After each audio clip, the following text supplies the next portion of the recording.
السلام عليكم.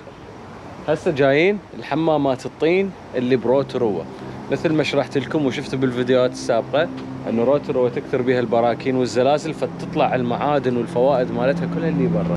هواي من العالم يجون هنا للعلاج وطبعا للترفيه.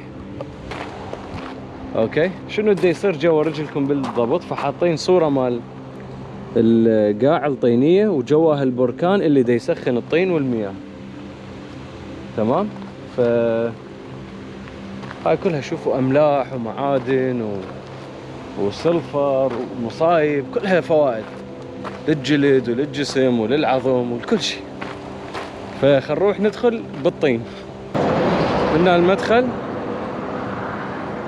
ماد باث سبا انترنس. هاي غرف التبديل. طبعا طببت الكاميرا لان وش تاكدت ماكو حدا. حلو، خالين النظام شلون عبالك من طين. تمام. هاي الشاورات. اوكي، وخنبدل.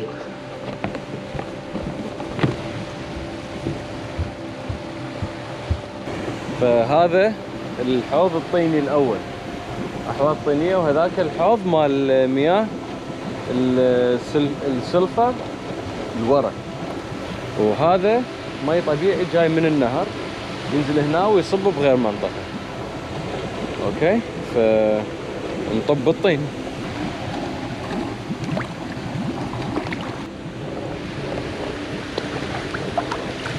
المي طبعا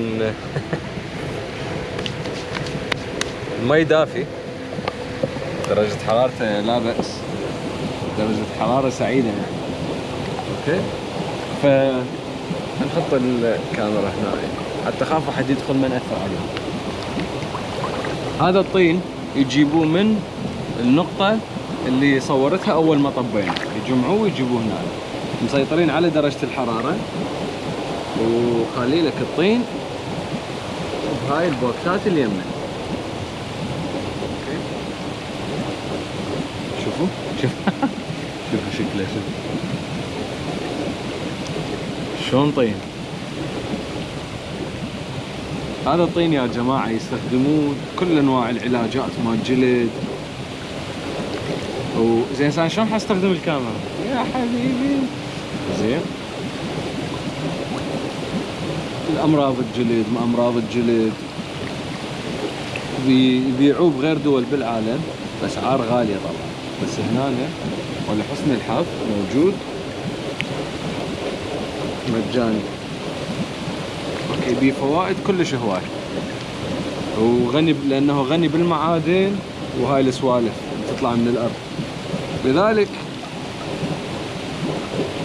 ممنوع تحطه قريب على العين، يعني واحد يقدر يحطه على وجهه بس ما يخليه على عينه. اوكي،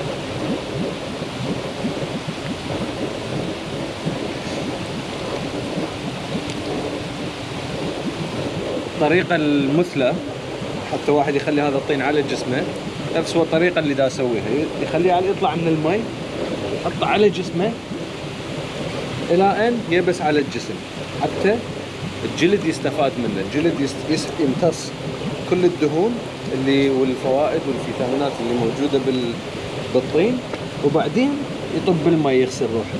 طبعا خالين وقت محدد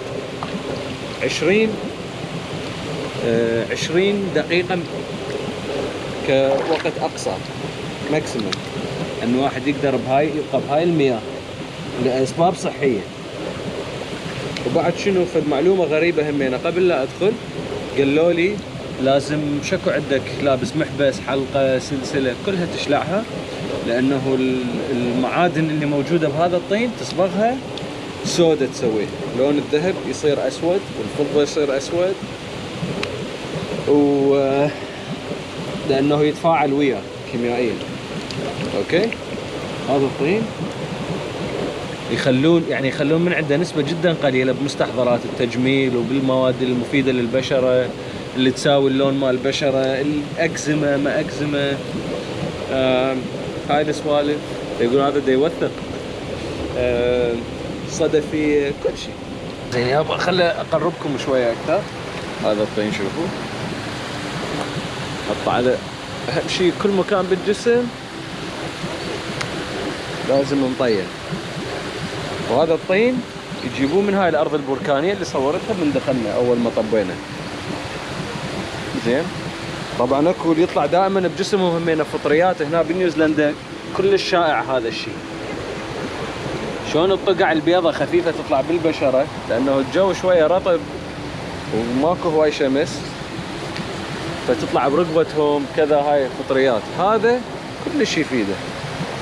يعني شكو فوائد ممكن تتخيلوها للجسم موجودة بهذا. هسه أكله حكة محكة كل شيء. حفتح لي معمل أبيع منه طين أصدر. شوفوا شو رايكم؟ طلعت كني تمثال. هسه يقعد هيك تمثال ما اعرف شو اسمه. بس والله حلو يا جماعه، كلش حلو. شوفوا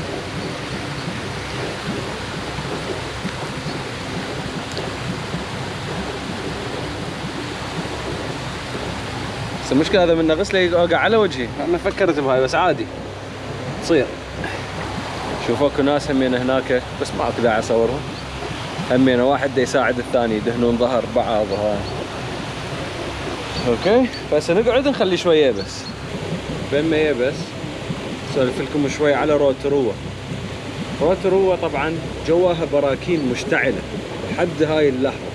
زين ما حد يعرف، باي لحظه يقول لك ممكن ينفجر هذا البركان. ما يعرفون ايش وقت. اخر مره انفجر بها بركان صورت عليه فيديو، رحت للجبل اللي انفجر من عنده 3 براكين.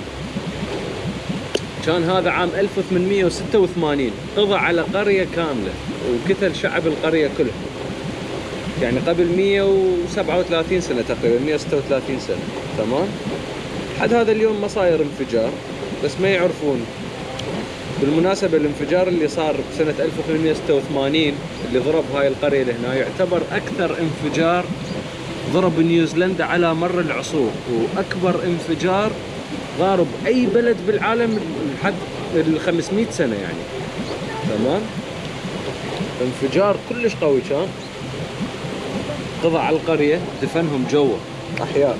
وقبل الانفجار كان اكو هنا تضاريس حلوة جبلية اعتبروها من عجائب الدنيا السبعة، اعتبروها عجائب الدنيا الثامنة من هالقد ما حلوة. بس بسبب الانفجار اللي صار البركاني قضى على هذه التضاريس الطبيعية. والانفجار أحدث شق بالسلسلة الجبلية طولها 17 كيلومتر. يعني فد شيء صعب واحد يتخيله. وطول النيران اللي طقت من الانفجار البركاني من الجبل وصلت لعدة كيلومترات بالسماء. تخيلوا عدة كيلومترات انتم تشوفوا النار دي، نار وبركان دي يطير. رحمتك يا الله. شوفوا حتى الصخور هنا شوف شكلها اسود. صخور بركانية هاي تعتبر. خلها اغسلها. اوكي. ودا نشوف هذا اللون الفسفوري جوا، هذا دليل على كثرة السلفر بالتربة مالتهم. وهذا المصدر الأساسي للفوائد اللي دا نحصلها من هذا الطين حاليا أو المي. تخيلوا اكو بركة السلفر يسموها. هسه هذا المنظر الخارجي. تشوفون رجل الطين صرت. اللي بعد لك دقيقتين وطب المي. قال بس هذا الفوق قصتك المفروض ما كانت تخليه لانه من تغسله حينزل على عينك ويحرقها. فلا تطبوا براسك بالمي، اغسل جسمك ومن تطلع هنا بالشاور اغسل راسك. تمام. هسه المفروض اعتقد خلص الوقت يعني 20 دقيقة للسلامة يقول، لانه مو زين اكثر ممكن يصير قوي على الجلد. فننزل بالمي شوي شوي. 20 minutes. Sweet as bro. جاني قال لي صار لك 20 دقيقة فاغسل جسمك واطلع. زين عيني.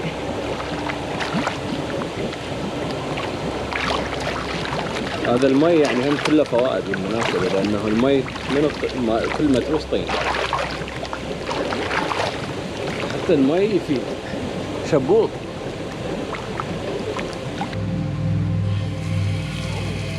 اهم شيء نغسل وجهنا بدون ما يوقع علينا المي الطين. مي بارد. حلو، خلين المي قوي حتى يوقع الطين كله من الجسم. هسه تمام. زين علي، هسه وين نروح؟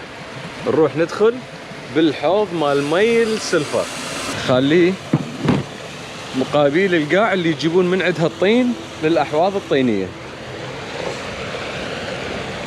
هذا هو الطين، شوفوا من هاي كلها يجيبون الطين يحطوه هناك. وهذا المي مي السلفر، لذلك لونه على خضار. فنقول بسم الله.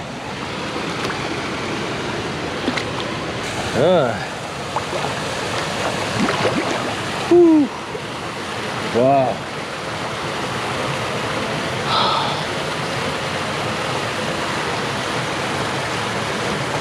شوفوا شكل المي، يعني ايش خلى بيدي شلون نقاط البيض، عبالك كله بيه تراب. بس دافي دافي دافي. حسب ما قالوا لي اول ما دخلت، قال هذا الجلد يمتص شكو دهون وفوائد واملاح وفيتامينات موجوده بهذا المي، والطين يقدر يستفاد من عندها. فلذلك يقول اكو هواي عالم يجون حتى البنات من يجون يدخلون راسهم بالمي حتى يفيد قشرة الرأس، ويساعد على يسوي يعني يساعد على نمو الشعر، زيادة نمو الشعر وتقوية الشعر، يعني بهيك طريقة. اوكي، خلي هاي هنا حتى تثبتها. هيك تسوي.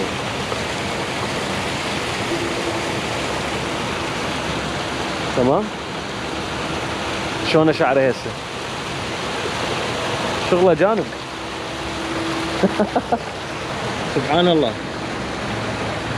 يعني هذا كله هو خلق رب العالمين. تشوفون كمية الفوائد اللي فيه، مو شغل.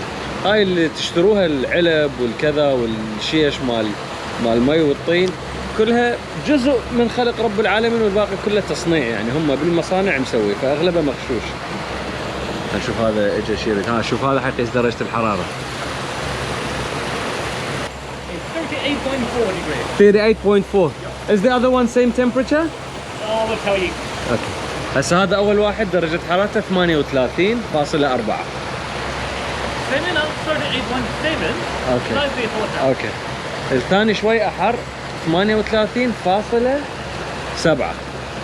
كل شوي يجون يقيسون درجة حرارته حتى يعرفوها ملائمة للناس يدخلون بها لو ما ملائمة، يعني مو زين. فحلوهم زين اجوا وشفتوها بنفسكم.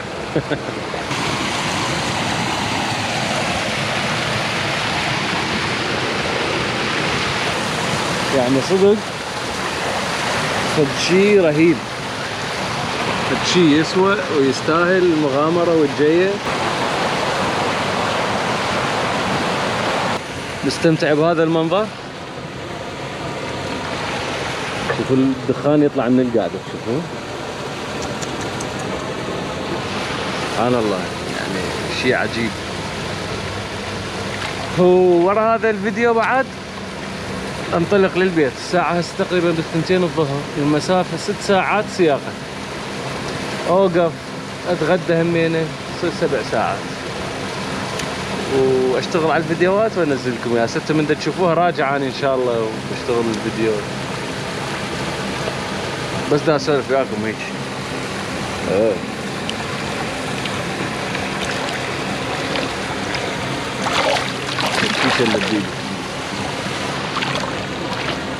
هذا المي طبعا ينسحب مباشرة من هاي الارض البركانية اللي ورانا، بس مسيطرين على درجة حرارته.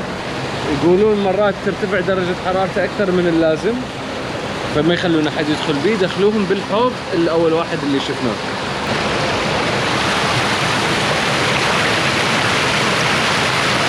طبعا المي اللي ينزل منها كلش حار.